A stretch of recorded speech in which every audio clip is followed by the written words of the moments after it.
I want to show you a stretch using the PNF technique, or the Proprioceptive Neuromuscular Facilitation technique, for the sternocleidomastoid muscle of the neck, this muscle that goes right here. And what you'll do is, imagine that I'm on the floor. You really should do this on the floor. It's just not a good way for me to video it, so I'm going to do it standing up. Imagine that I'm on the floor, my head's against the floor, so my head is against the wall. You're going to turn as far as you can.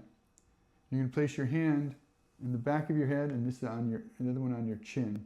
You're going to go and try and rotate your head as far as you can, and hold that stretch for 10, 9, 8, 7, 6, 5, 4, 3, 2, 1.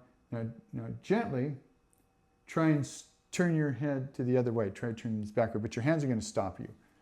So we're going to go ahead and try and rotate to the opposite side, and hold for 5, 4, 3, 2, 1. Relax, and then you should be able to go a little further now. Now make sure that this is pain-free, so you go just a little bit further, and hold for 10, 9, 8, 7, 6, 5, 4, 3, 2, 1. Press into it again for 5, 4, 3, 2, 1, and relax and rotate even more. And you're going to do that sequence for 2 to 3 repetitions. And that is the PNF technique for the sternocleidomastoid muscle.